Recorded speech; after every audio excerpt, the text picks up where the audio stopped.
আসসালামু আলাইকুম, কেমন আছেন সকলে? দরদ অনন্য মামুন পরিচালিত এবং শাকিব খান এবং সোনাল চৌহান অভিনীত এই ফিল্মটি বাংলাদেশের প্রথম প্যান ইন্ডিয়ান ফিল্ম হতে যাচ্ছে। আজকে কথা বলবো এই ফিল্মটি কিভাবে বাংলা ইন্ডাস্ট্রিকে চেঞ্জ করবে। Hello everyone, welcome to সিনেক্রিটি।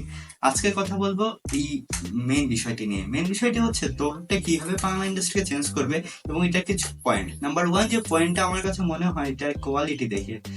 তিনি যে সকল ছবি আপলোড দিচ্ছেন অনন্ত মামুন, সেখানে দেখা যাচ্ছে যে এটার কোয়ালিটি অনেক ভালো, অর্থাৎ ফিল্মের কোয়ালিটিটা ভালো, ফিল্মের স্টোরিটা আই থিঙ্ক ভালো হবে, সাইকো থ্রিলার একটা ফিল্ম, এবং এটার পোস্টারটা কিন্তু দারুণ লেগেছে। এবং বিষয়টা এখানে হয়ে ওঠে যে তিনি আসলে কি ভালো কিছু দিতে পারবেন, কারণ তিনি অনেক সময় হয় কি কথা একটা বলে অন্য কিছু করে ফেলেন অনেক সময়, এবং তিনি এখনো পর্যন্ত কাজ কিন্তু শেষই করতে পারেনি, এত কয়েক মাস হয়ে যাচ্ছে। সো দেখা যাক ফিল্মটাকে তিনি কিভাবে ভালোভাবে প্রচার করেন, কারণ তিনি ভালোভাবে প্রচার না করলে প্যান ইন্ডিয়ান রিলিজ দিলে এটা অনেক বড় একটা লস হবে। এখন কথা হচ্ছে নাম্বার টু এর যে বিষয়টা, সেটা হচ্ছে শাকিব খান। দেখেন, শাকিব খানের আপকামিং মুভি তুফানের যে টিজার, সেটা বাংলাতে রিলিজ করা হয়েছিল সাবটাইটেল সহ এসবিএফ এ।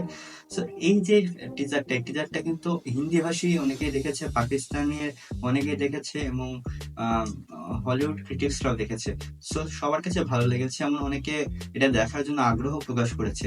যেটা একটা বাংলা কন্টেন্ট, তবুও তাদের এত পছন্দ হয়েছে।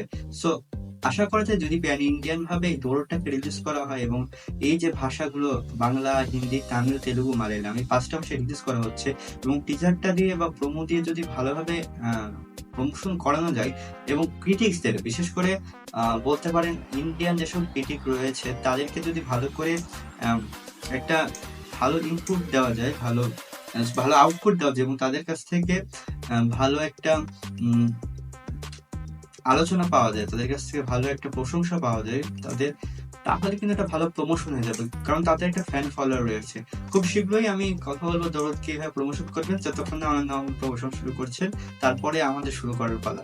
তো এরপরে থার্ড যে টপিকটা, সেটা হয়ে যাচ্ছে যে এই যে ফিল্ম, এই ফিল্মটাতে লিড রোলে রয়েছে শাকিব খান, সোনাল চৌহান, পায়েল সরকার, এবং রাহুল দেব, আরো অনেকেই রয়েছে। সো আমার কাছে মনে হচ্ছে এটা একটা ভালো ফিল্ম হবে, because of casting, because of story, because of quality. তবে আরেকটা প্রশ্ন এখানে দাঁড়াই থাকে যে আসলে সকল ভাষাতে যে ডাবটা হবে, এই ডাবটা কতটা মানানসই হবে, অর্থাৎ হিন্দি ভাষা যেহেতু শাকিব খান ডাব করছেন না, সো অন্য কেউ ডাব করছেন, তো সেই ক্ষেত্রে কতটা মানানসই তারা রাখতে পারে। তাছাড়া অরিজিৎ সিং না কে গান গাচ্ছে সেটা তো আমরা এখনো পর্যন্ত জানি না। যে গানগুলো ভালো হিট করাতে পারে, ফিল্মটাও কিন্তু হিট হতে পারে। এবং এই যে বাংলা ইন্ডাস্ট্রি কিভাবে চেঞ্জ করছে দেখুন, এই দৌড়টা যদি কাজে নাও লাগে, দৌড়টার পর যে সকল প্যান ইন্ডিয়ান ফিল্ম আসবে সেগুলোর জন্য বাংলাদেশের এই ফিল্মগুলোর জন্য ইন্ডিয়ার যারা রয়েছে তারা কিন্তু আগ্রহ প্রকাশ করবে। বিকজ অফ দেখেন তুফানের জন্য যে আগ্রহটা পাচ্ছে, যদি দৌড় রিলিজের পর কিছুটা হলেও এভারেজ ফিল্ম যদি ওখানেও হয়, এভারেজ কালেকশন করলেও একটা মানুষের প্রতি ইম্প্যাক্ট করবে শাকিব খানের এবং বাংলাদেশের কন্টেন্টের ওপর। তারপর যে সকল পেন্ডিং রিলিজ হবে সেগুলো কিন্তু ভালো সফল হবে।